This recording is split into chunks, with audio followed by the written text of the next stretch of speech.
생각해보면 우리를 행복하게 하는 일들이 참 많습니다. 포스코.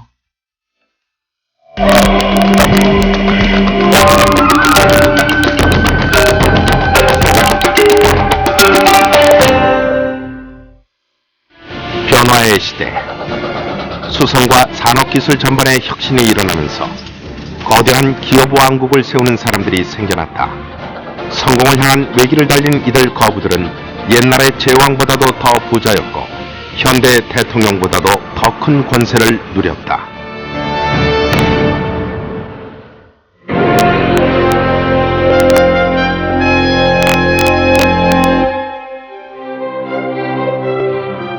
(1763년) 독일의 월돌프라는 작은 마을에서 태어난 존 제이콥 에스터는 야심만만한 젊은이였다. 그는 옷가지 몇 벌과 좀 더 잘 살아보겠다는 꿈만 가진 채 20살 때 미국으로 왔다. 처음 뉴욕에 왔을 때 그가 쓰는 영어엔 독일어 억양이 너무 심했습니다. 당시에 그는 배우지도 못하고 아주 가난했지만 부자가 되려는 야심 하나는 정말 대단했습니다.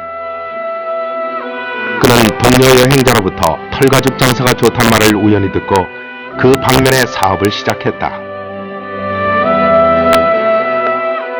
에스터 시절의 털가죽 장사는 위험한 일이었다. 황야를 헤매며 돌아다녀야 했고 인디언들과 접촉하여 그들로부터 동물 털가죽을 수집해야 했다. 젊은 에스터는 머지않아 교활한 상인으로 호가 났다. 때로는 풍류를 얻기 위해 비열한 수단을 쓰기도 했다. 에스터의 상업 전략은 인디언에게 술을 권하는 거였습니다. 그리고 술 취한 인디언에게서 물건을 헐값에 사다가 동부에 가져다 팔았어요. 물론 엄청난 이익을 남겼습니다. 에스터는 털가죽 유통 중심지인 뉴욕에 회사를 차렸다. 당시에는 난방시설이 미비해서 털가죽을 찾는 사람들이 많을 수밖에 없었습니다. 집안에조차도 난방장치가 없었거든요. 그래서 사람들은 털외투나 털모자, 털목도리로 보온을 하고 겨울을 났습니다.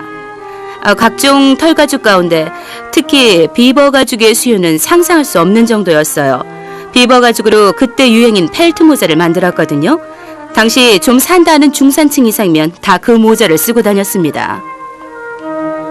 모피의 수요가 워낙 컸기 때문에 사업은 번창했다. 1800년 무렵 에스터 모피 회사는 미국 최고의 사업체였다. 그러나 야신가 에스터로서는 이제 겨우 시작이었다. 그는 세계적인 모피 교육망을 구축할 계획이었다.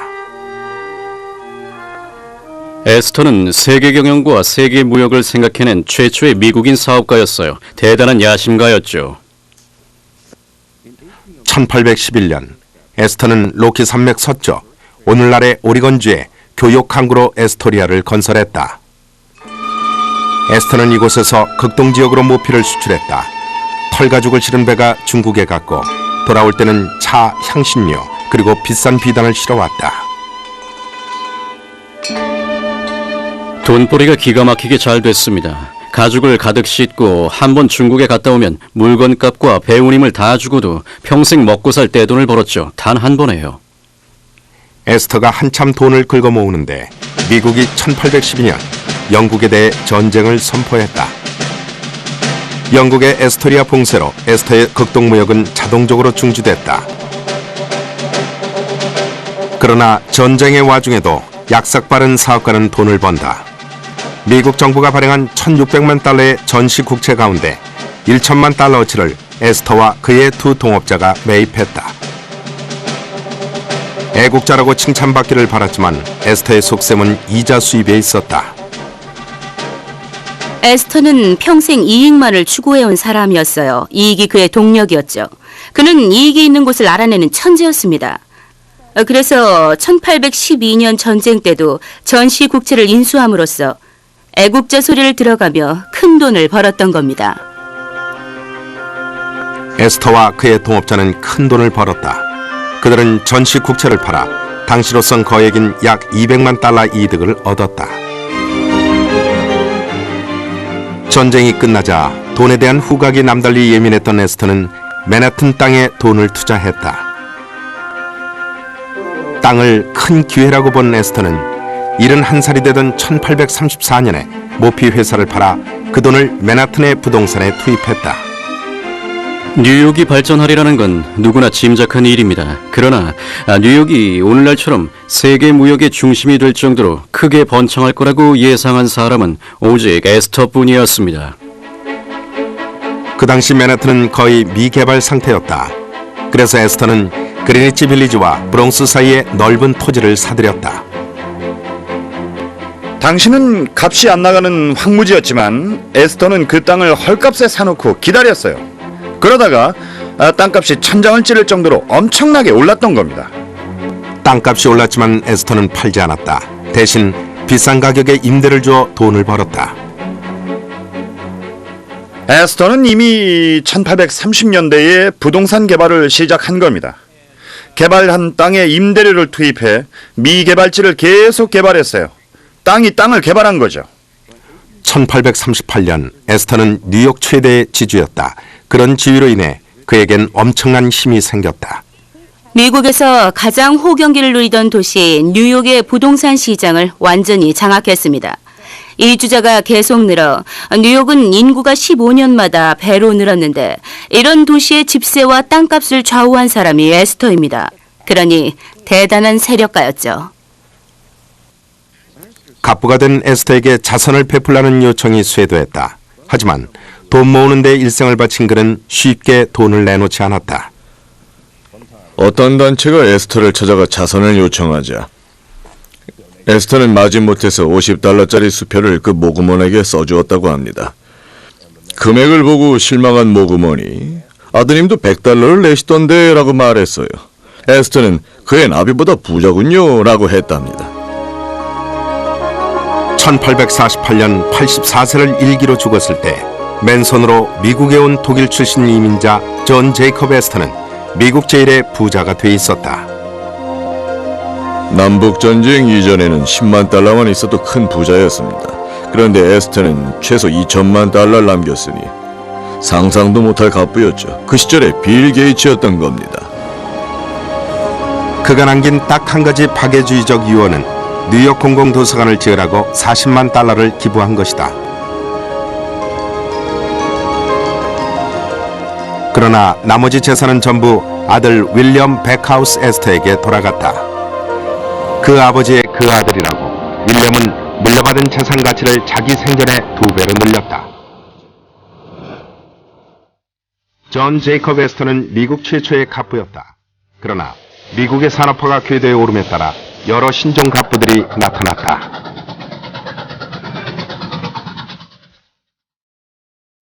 그 한 예가 스태튼 섬의 농장 소년으로 태어나 훗날 미국 최고의 수성 왕국을 건설한 코넬리어스 밴더빌트이다.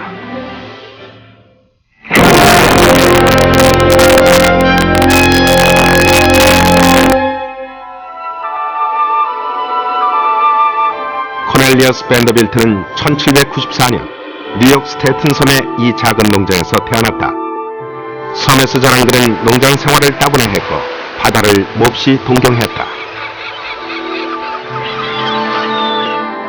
16살이 되자 그는 엄마에게서 $100를 빌려서 자기 자신의 사업을 시작했다.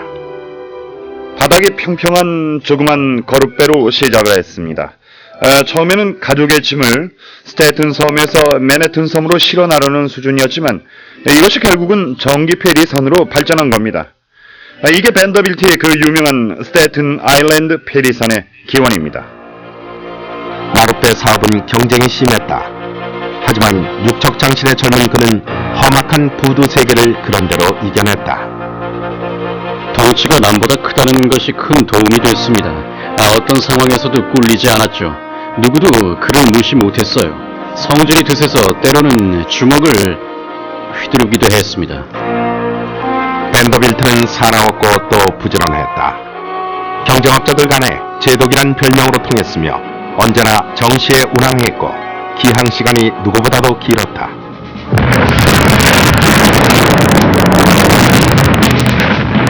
(1812년) 영국과 전쟁이 일어나자 부두에서 가장 용맹하기로 소문난 밴더빌트는 미국 정부와 아주 유리한 용성 계약을 체결했다. 연방정부가 영국군 몰래 군수물자를 운송해야 하는데 이 영역에 밴더빌트가 제시한 운임이 가장 쌀 뿐만 아니라 가장 믿음직했습니다. 이 일은 그의 평생 자랑거리가 됐죠. 전쟁 기간 중 번 돈을 가지고 그는 소규모의 함대를 만들었다. 그러나 1818년경부터는 대형 증기선의 사업 영역을 침범당하여 손해가 나기 시작했다. 하지만 그는 자신이 증기선을 투입하지 않고 대형 증기선 업자가 사업에서 손을 떼도록 만들었다. 미국에서 허드슨 강을 따라 올버니로 거슬러 올라가는 노선에서 대형 증기선과 경쟁이 붙었습니다. 그러자 밴더빌트는 배삭스를 거의 무료 수준까지 깎아주었습니다. 출혈 경쟁으로 밴더빌트도 손해를 봤지만 대형 증기선 회사는 더 막대한 손해를 보았다. 결국 견디다 못한 경쟁자는 밴더빌트에게 15만 달러를 주고 밴더빌트의 노선을 사들였다. 밴더빌트는 돈 버는 일을 하나의 게임처럼 즐긴 겁니다. 경쟁에서 이기는 것이 첫째 목표였습니다. 돈은 둘째였죠. 그는 이기는 걸 좋아했습니다. 또 대부분의 경우 이겼어요. 1853년 누구도 밴더빌트를 이기기가 힘들자 경쟁자들은 음모를 꾸몄다.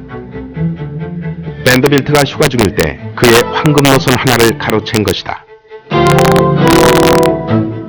경쟁자들에게 당한 걸 알고 밴더빌트는 편지를 썼다.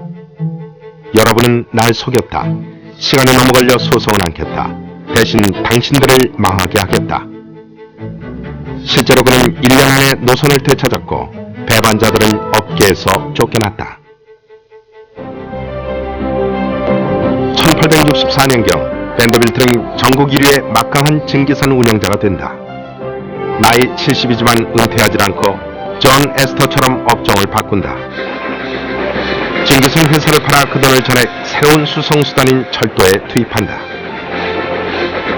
밴더빌트는 철도에서 미국의 미래를 본 겁니다. 지금 당장도 배손님을 철도에 빼앗기고 있는 상황이었죠. 그래서 수송업계의 거물로 남으려면 철도에 뛰어들어야만 했어요. 앞을 본 거죠. 항상 크게 생각하는 밴더빌트는 처음부터 거대한 철로망을 꿈꿨다. 그는 기존에 있던 소규모의 철도 노선들을 통합하여 거대한 통합 철도 수송망을 만드는 게 목표였고, 그리고 그걸 성사시켰죠. 밴더빌트는 증기선과 마찬가지로 효율적인 운행 스케줄을 짰다. 훌륭한 서비스가 보다 많은 손님을 몰고 온다는 것을 누구보다도 잘 알았다.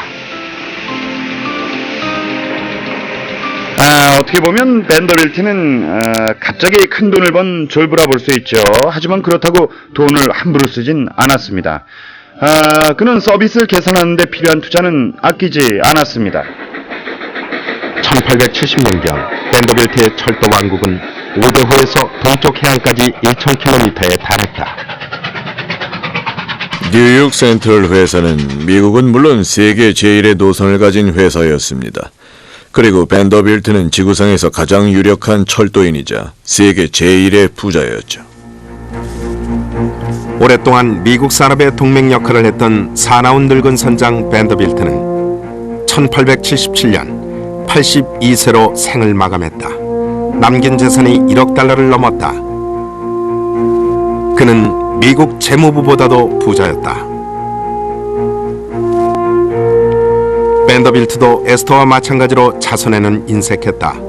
내슈빌 센트럴 유니버시티에 100만 달러를 기부한 게 전부였다. 그 대학은 지금은 밴더빌트 대학이라 불린다. 밴더빌트는 그의 재산을 큰아들 윌리엄 헨리 밴더빌트에게 남겼다. 영리한 아들은 겨우 6년 후 유산을 배로 키웠다. 1971년 밴더빌트의 뉴욕 센트럴은 암트랙으로 편입되었다. 어쨌건 미국 전체를 철도로 엮으려던 밴더빌트의 꿈이 실현된 셈이었다.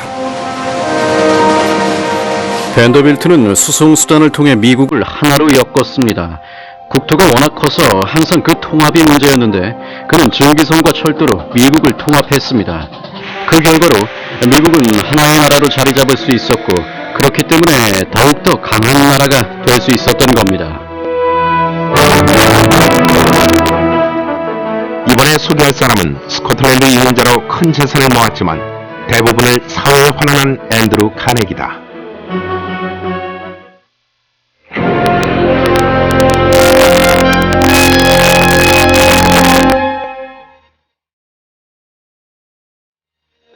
앤드루 카네기는 스코틀랜드의 작은 마을에서 태어났다. 이 마을은 수백 년 동안 아마포 직조업으로 살아왔다. 어린 앤드루는 아버지처럼 직조공이 되고자 했지만 방직기계가 쏟아져 나와 그 꿈이 사라졌다. 쪼들리다 못한 카네기의 어머니 마가렛은 미국으로 이민을 결심했다.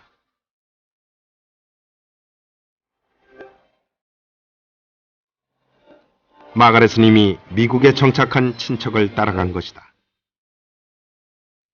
앤드루는 12살 때 방직 공장에 일자리를 얻는다. 하루 12시간 근무에 급여도 형편없었다. 그러나 어머니의 기대는 거기서 그치지 않았다. 카네기의 어머니는 아버지의 실패의 원인을 거듭해서 아들에게 주입을 했습니다. 남편의 실직을 수치스러운 일로 생각해왔던 그녀는 아들의 성공을 통해서 그 마음을 보상받고 싶었던 겁니다. 어머니의 격려 속에 카네기는 시간만 나면 도서관에 가서 공부를 했다. 덕분에 그는 전보회사에 보다 나은 일자리를 얻었다. 여기서 카네기는 모스 부호를 독학으로 해독하여 사람들을 놀라게 했다. My boy. As far as I know, there are only 2 people in the whole world who can take a message straight from the key. Thank you, Mr. Scott. 어린 카네기는 미국 최대 철도 회사 중 하나인 펜실베니아 철도 회사 사장 톰 스코트의 눈에 띄었다. 1852년 스코트는 카네기를 비서 겸 전보 발신수로 고용했다. 17살 난 카네기는 철도 사업에 대한 식견을 넓혀갔다. 그는 미국 땅 전체를 주름잡는 철도라는 큰 산업을 눈여겨 지켜보았습니다. 눈여겨만 봐도 여기저기 배울 게 많았습니다. 1855년 어느 날 아침 사무실에 있던 카네기는 펜실베니아에서 열차 충돌 사고가 났다는 전보를 받았다. 이럴 경우 회사는 선로가 막히지 않도록 사고 잔해를 즉시 치워야 한다. 그런데 스코트는 사무실에 없었다. 당시 관습으론 하급자는 상급자의 명령을 기다릴 뿐이었어요. 그러나 카네기는 잔해를 치우고 선로를 보수하라고 스코트 사장 이름으로 전보를 쳤습니다. 자기가 마치 스코트 사장인 것처럼 일일 사장을 한 겁니다. 카네기의 이런 순발력에 감탄한 스코트는 그 후 카네기를 밀어주었다. 스코트는 카네기에게 기업을 운영하는 법, 돈을 투자하는 법 등을 가르쳐 주었다. 이로부터 12년간 카네기는 수만 달러를 벌게 되는데 요즘식으로 말하면 카네기는 내부 정보를 이용해 주식을 매입한 것이다. 초창기 카네기의 투자는 불법이라고 볼 수 있죠. 카네기는 침대차가 곧 미국 철도 전체를 달리게 될 거라는 내부 정보를 미리 입수를 하고 침대차 사업에 손을 댔습니다. 역시 내부 정보로서 카네기는 철도 소재가 강철로 바뀐다는 사실을 미리 알았다. 큰 돈을 벌 기회라고 판단한 카네기는 1875년 강철 공장을 열었고 이 공장은 곧 업계의 주도자가 되었다. 그는 경쟁자를 용납하지 않았습니다. 방법은 가격을 낮추는 거였습니다. 가격 경쟁에서 지는 경쟁자는 당연히 사라질 수밖에 없죠. 1890년경 카네기는 연간 소득이 200만 달러가 넘었다. 당시엔 소득세가 없었으니 전액이 고스란히 그의 수입이었다. 그러나 카네기는 당시의 다른 산업자본가와 달리 재산의 사회 환원을 원했다. 자수성가한 강철왕은 도서관을 많이 지어 기부했다. 어려서부터 그는 독서를 통해 세상의 눈을 떴고 현명해졌으며 자기 자신을 넘어 사회를 크게 보는 안목을 키웠습니다. 그는 다른 사람들도 그렇게 되길 바랐던 거죠. 카네기는 미국의 민주주의를 예찬하고 노동자 계층의 권리를 옹호하는 책을 쓰기도 했다. 그의 저서와 그의 도서관을 통해 카네기는 노동계급을 진정으로 이해하는 자본가로 알려졌다. 그러나 카네기의 주장과는 달리 그의 공장의 현실은 다른 공장들과 다를 게 없었다. 주 7일, 하루 12시간 노동, 휴가는 1년에 단 하루. 연 평균 임금 $520, 노동자 한 명이 먹고 살기 힘든 액수였다.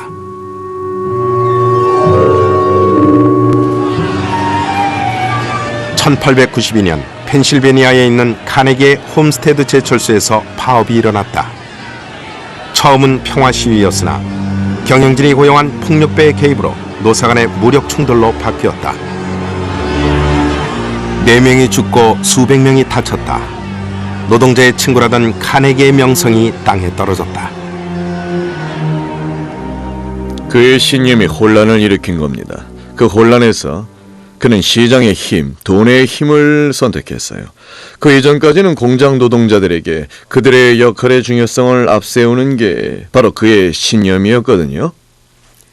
홈스테드 사건으로 카네기의 명성에 금이 갔음에도 불구하고 그의 사업은 계속 성장했다. 1900년 카네기 스틸은 세계 최대의 회사였고 앤드루 카네기는 그 회사의 대주주로서 막강한 힘을 행사했다. 그의 말 한마디면 수십만 개의 일자리를 만들거나 없앨 수 있었습니다. 도시 전체의 살림살이, 또 경제적 번영 여부가 그의 손에 달려 있었고요. 하고 싶으면 얼마든지 사람들을 쥐고 흔들 수 있었습니다. 지금은 그 어느 누구도 그 비슷한 권력조차 가질 수가 없죠. 그의 권력이 정점에 달해 있던 1901년 그는 카네기 스틸을 금융자본가 JP 모건에게 팔아 세상을 놀라게 했다. 카네기는 모건이 보낸 교섭 대표단에게 자기가 희망하는 금액을 적어주었습니다. 금액이 적힌 서류가 모건에게 전달되고 모건은 카네기가 적은 금액을 보자마자 수락한다고 말했죠. 그 금액 4억 8천만 달러는 미국 기업 인수 역사상 초유의 거액이었다. 모건은 수표를 카네기에게 건네면서 세계 제1의 부자가 된 것을 축하한다고 말했다. 회사를 팔아치운 카네기는 그때부터는 그동안 모은 돈을 써버리는 일에 열중할 수 있었다. 그는 부자로 죽는 것은 수치라는 말을 남겼는데 이건 어려서부터 그의 철학이었습니다. 그는 첫 반생은 돈을 버는데 그리고 나머지 반생은 돈을 쓰는데 써야 한다고 생각했죠. 1919년 카네기가 84세로 죽었을 때 그의 재산은 90%, 대략 3억 5천만 달러가 이미 기부된 상태였다. 남은 10%는 아내와 딸, 카네기 재단이 나누어 갖고 그의 박애주의를 계속 실천했다. 오늘날 전 세계에는 3,000개가 넘는 카네기 도서관이 있다. 아무나 잡고 처음 책을 빌린 곳을 물어보면 카네기 도서관이었다고 대답할 사람이 부지기수일 겁니다. 카네기 도서관은 세상에 막대한 영향을 끼쳤다고 볼 수 있습니다. 수백 수천만 시민에게 큰 변화를 줬고 앞으로도 계속 그럴 겁니다. 다음은 위기 때마다 대통령의 요청으로 미국 경제를 구출해낸 금융자본가 JP 모건을 소개한다. 도박의 도시로 알려진 화려한 라스베이거스. 역사상 라스베이거스를 뒤흔들었던 악명 높은 도박꾼들의 이야기가 펼쳐진다. 도박꾼들이 보여주는 놀라운 기술. 이것은 천재적인 재능인가 단순한 속임수인가? 매주 금요일 오전 10시와 밤 9시 도박의 기술에서 확인하십시오.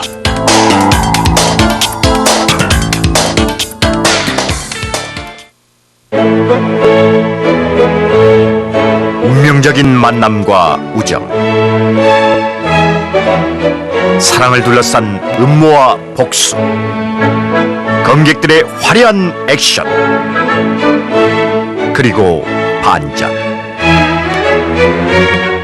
분노의 검객 라가르데르, 오늘 오후 2시, 밤 12시에 방송됩니다.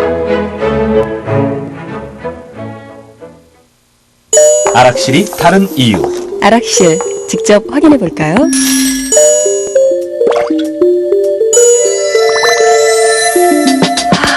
섬유소가 8배나 불어나네요. 네, 그렇습니다. 그 다음엔 생약 성분이 장운동을 돕죠. 팽창으로 한 번, 자극으로 또 한 번. 아락실. 아락실로 말끔하게.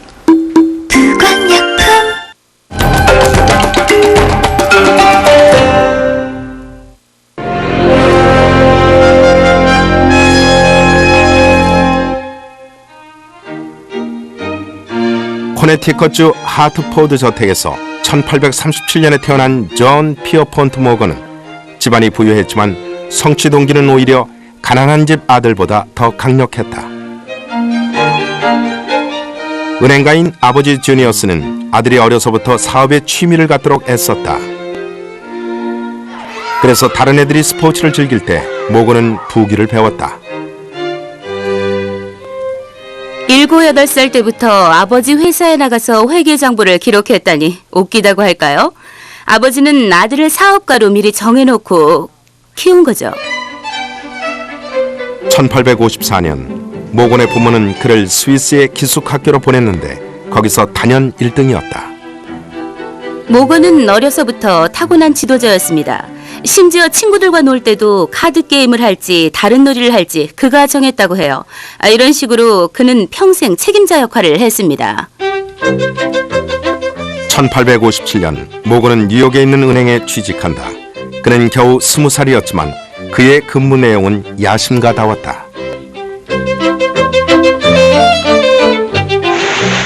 윗사람이 모카솜을 사오라고 뉴올리언스로 보내면 모건은 자기 마음대로 모카솜 대신 싼 값의 커피를 사왔다.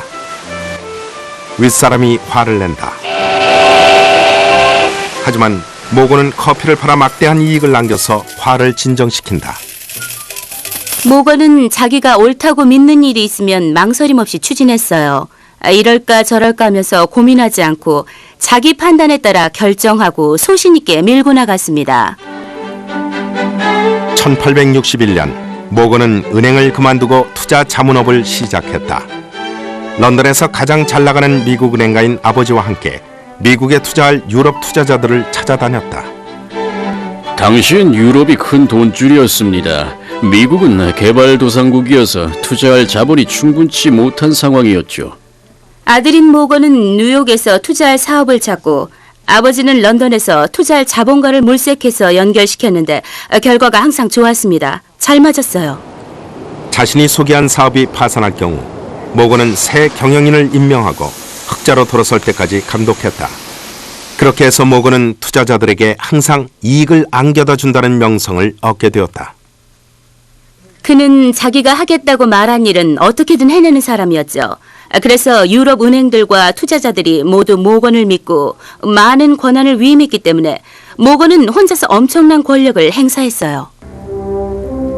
모건은 얼마 안 가 당대 최고의 재무금융가로 자리를 굳히게 되었다.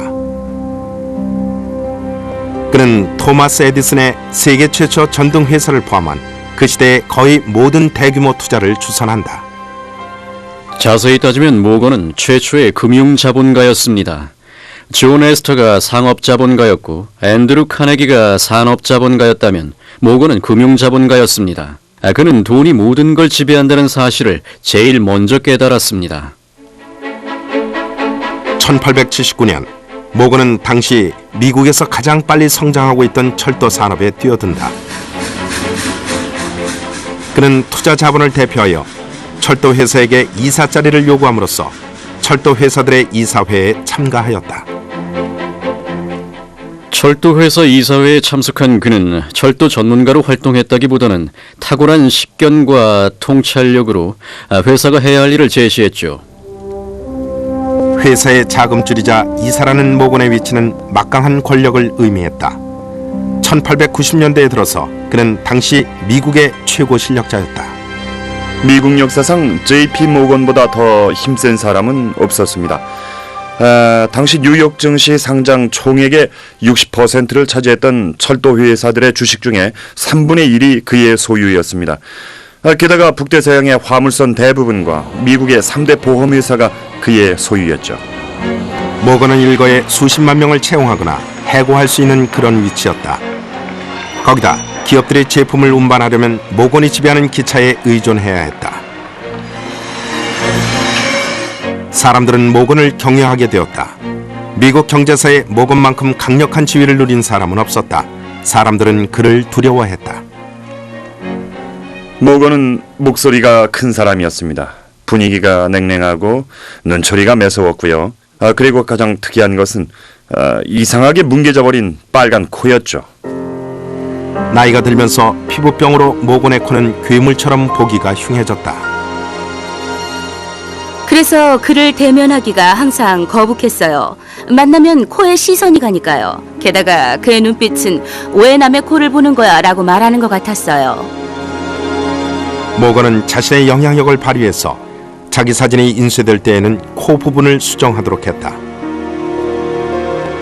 하지만 몇 장의 무수정 사진이 남아있다.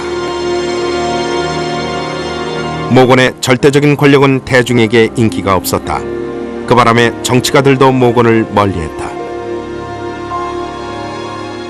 하지만 1895년에 미국 정부의 금 보유량이 위험할 정도로 줄어들자 클리블랜드 대통령은 모건에게 도움을 청할 수밖에 없었다. 모건만이 미국 경제의 붕괴를 막을 수 있었기 때문이다. 모건만이 해결할 수 있는 문제였죠. 모건만이 당시에 큰 돈을 부리는 재력가들의 신뢰를 얻을 수 있었으니까요. 그건 대통령도 국민도 다 아는 일이었습니다. 단 며칠 만에 모건은 유럽의 투자자들을 규합하여 약 6천만 달러어치에 이르는 국채를 인수하게 했다. 모건이 국가 위기를 막아낸 것이다. 하지만 순수한 애국적 의도만으로 한 일은 아니었다. 애국심 때문만은 아니었죠. 중간에서 막대한 액수의 수수료를 당연히 챙겼어요. 미국 국채를 유럽인에게 파는데 투자 알선업자가 이런 일을 무료로 해줄 리가 있겠습니까? 당연히 재미를 봤죠. 모건은 소규모 기업들을 합병하여 성공적인 큰 기업으로 만드는 일로 19세기 말을 보냈다. 그래서 생겨난 미래의 거대 기업들이 제너럴 일렉트릭, 인터내셔널 하베스터, AT&T 등이다. 그리고 1901년 모건은 카네기의 제철소와 다른 제철 회사들을 합병해서 세계 최초의 10억 달러 규모의 회사인 US 스틸을 만들어낸다. 모건의 영향력이 절정에 오른 시기는 1907년 미국이 또 한 번 경제 위기를 겪으면서였다. 이번엔 테오도 루즈벨트 대통령이 모건에게 도움을 요청했다. 이번은 뉴욕의 한 대형 은행이 도산하자 이것이 다른 은행들의 연쇄 도산으로 번지는 걸 막는 일이었다. 안 그러면 전국적 규모의 금융 공황이 일어날 게 뻔했다. 모건은 뉴욕의 모든 은행장들을 불러서 잘 꾸며진 자신의 서재로 초대했습니다. 그리고 서재문을 잠그고 열쇠를 주머니에 넣은 다음 도산 구제기금이 마련될 때까지 아무도 서재를 나갈 수 없다고 선언했습니다. 새벽 5시가 돼서 목표액 2,500만 달러가 마련됐고 그때가 돼서야 모건은 은행장들을 풀어주었습니다. 모건은 개인적인 영향력을 발휘해서 미국 경제를 또 한 번 구했다. 대기업의 적으로 알려진 테오도 루즈벨트도 모건의 공로를 치하했다. 모건은 영웅이었죠. 그가 월가에 나타나면 행인들이 박수를 쳤습니다. 하지만 그때부터 사람들은 모건의 엄청난 권력에 겁을 먹기 시작했습니다. 그래서 연방준비제도라는 걸 만들었어요. JP 모건은 1913년 75세의 나이로 사망했다. 당시 사람들은 모건이 천문학적인 부자인 줄 알았지만 모건의 재산이 막상 카네기의 수억 달러에도 못 미치는 8천만 달러에 불과하다는 사실이 밝혀지자 사람들은 매우 놀랐다.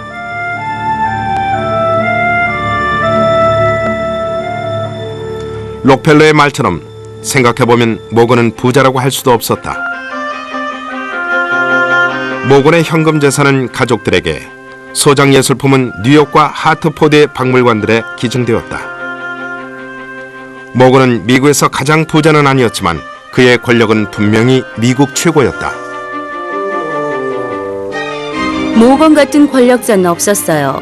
나라 전체에 돈줄을 주고 흔들었을 정도니까요. 이젠 연방정부가 그 일을 맡도록 제도화됐지만 한 개인이 20년 동안이나 그런 권력을 가졌다는 건 놀라운 일이죠. 다음은 신앙심 깊은 어린이로서 훗날 세계 최초의 억만장자가 된 존 D 록펠러 이야기다.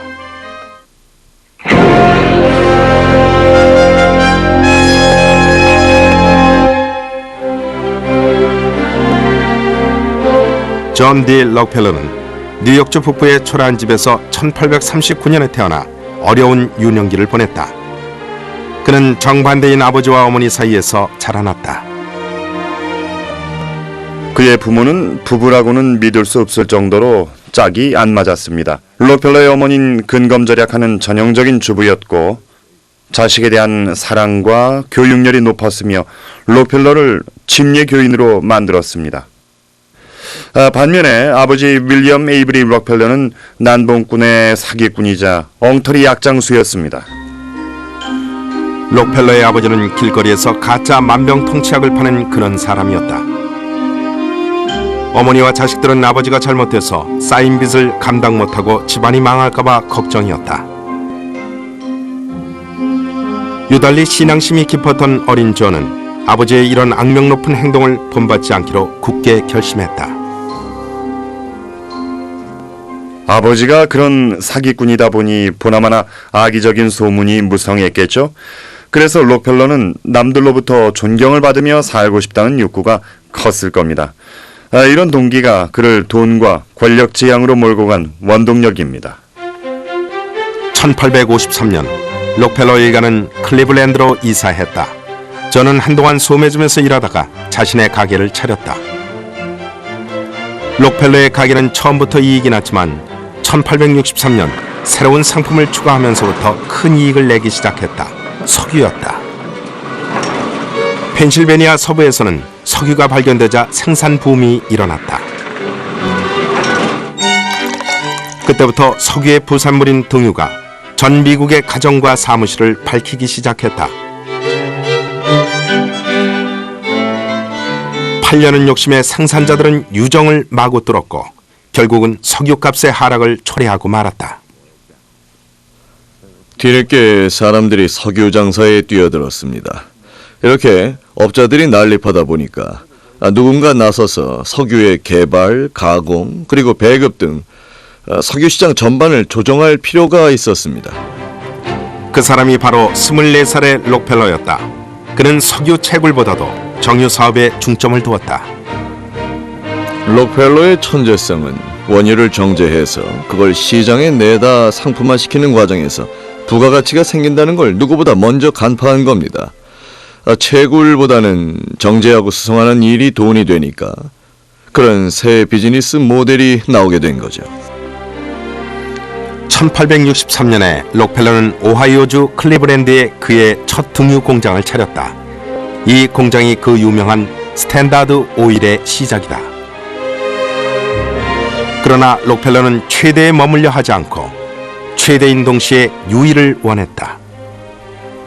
그는 어떤 시장에건 자신의 경쟁자가 많을 이유가 없다고 생각했습니다. 가장 잘하는 공급자 하나만 있으면 되지 않냐는 식이었죠. 결국 2, 3등은 필요 없고 1등이 전부를 차지해야 한다는 논리에 따라서 그는 무자비하게 경쟁자를 제거했습니다. 아버지의 교활함을 어느 정도 물려받은 록펠러는 경쟁 정유업자들에게 스탠다드 오일의 일부가 될 건지 말 건지 태기를 요구했다. 록펠러가 요구한 건 복종이었죠. 영화 대부에 나오는 것처럼 이른바 거절할 수 없는 제안인 거죠. 록펠러에게 복종한 경쟁자들은 사업이 잘 돼갔다. 그러나 거역한 경쟁자들은 난관에 빠졌다. 정제한 등유를 담아야겠는데 갑자기 탱크를 구할 수가 없다거나 정유를 하려는데 첨가제 약품을 살 수가 없다거나 아니면 완제품을 수송하려는데 유조차가 오지 않는 등 계속 여기저기 문제가 생기는 겁니다. 이런 식으로 계속되면 도저히 록펠러와 경쟁할 수가 없어요. 록펠러는 철도에 대해서도 고압적인 자세를 취했다. 철도 최대 고객으로서 그는 자신의 제품 수송에는 할인을 요구했고 경쟁업체의 제품을 수송하면 벌금을 내게 했다. 이는 악랄하고도 불법적인 짓이었다. 하지만 그런 수법으로 스탠다드 오일은 무적의 석유 왕국으로 커갔다. 철도에서 억지로 짜낸 이득은 상상을 초월할 정도로 엄청났습니다. 이런 식으로 회사는 폭발적으로 성장한 거죠. 전례 없는 급성장으로 스탠다드 오일은 세계의 불가사의가 돼버렸어요. 스탠다드 오일이 엄청난 이윤을 올리는 가운데 1890년대 말 새로운 발명품 자동차가 등장하였다. 이는 록펠러에게 크나큰 기쁨이었다. 등잔이 한 달 쓸 석유를 자동차는 1시간에 쓰기 때문이다.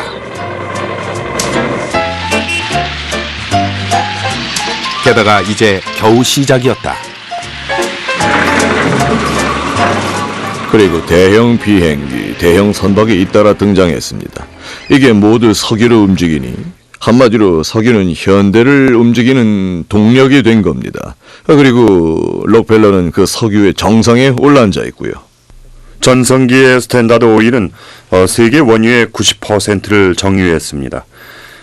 다시 말해서 원유의 배급은 90%, 유전은 75%를 스탠다드 오일이 장악했다는 뜻이 됩니다. 이런 결정적인 단계에서 록펠러의 목을 조른 것은 여론이었다. 1902년 아이다 타벨이란 기자가 록펠러를 욕심쟁이 악덕업자로 표현하면서 그의 기업 운영을 공격하였다.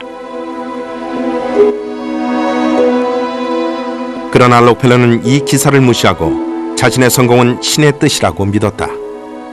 록펠러는 자기의 부를 정당하다고 생각했습니다. 그는 내 부는 신이 주신 거다라고 말했어요. 그러나 록펠러는 이 신의 은총을 사회에 환원해야 할 입장이 되었다. 1897년 58세가 되던 해 그는 스탠다드 오일의 일상 업무에서 은퇴했다. 그리고는 돈 쓰는 일에 착수했다. 그 이후 그는 각급 학교에 수백만 달러씩 기부하며 록펠러 연구소와 재단을 설립하였다. 1904년 록펠러가 여전히 스탠다드 오일의 주인인 상태에서 테디 루즈벨트 대통령이 스탠다드 오일의 독점을 무너뜨리기 시작했다. 1911년 마침내 스탠다드 오일은 34개 파생회사로 분할되었다. 록펠러는 이 판결을 조용히 받아들였다. 71세의 그로선 대중의 부정적 이미지만이 걱정이었다. 그는 자신의 말년을 언론을 상대로 자신의 편안하고 재미있는 노인 이미지를 심는 데 애썼다.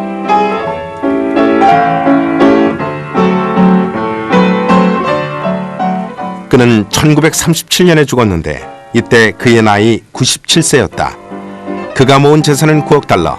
어떤 이들은 미국 사상 최고액이라고 주장했다. 록펠러의 재산은 그 당시 미국 GNP의 2%가 넘었습니다. 그런 상태로 지금 그가 살아있다면 재산이 GNP의 2%니까 1,900억 달러 정도가 되고 그 정도라면 빌 게이츠가 가진 재산의 2배가 되는 셈이죠. 이 거대한 재산의 반 이상이 자선에 기부되었다. 나머지 4억 6천만 달러는 외아들 존 D. 록펠러 2세에게 돌아갔다. 2세는 아버지의 박애주의 실천 유업을 물려받아 계속 돈을 썼다. 록펠러의 스탠다드 오일은 여러 개의 파생 회사들로 살아남아 있다. 또한 독점 규제 등 미국식 기업제도는 스탠다드 오일이 남긴 중요한 유산이다. 록펠러가 성공할 수 있었던 것은 그런 규제 법규가 없었기 때문이죠. 사실 스탠다드 오일이 성공하는 바람에 그런 규제 법규가 생긴 겁니다. 말하자면 록펠러 스스로가 기업 경쟁의 룰을 바꾼 셈이라고 할 수 있죠.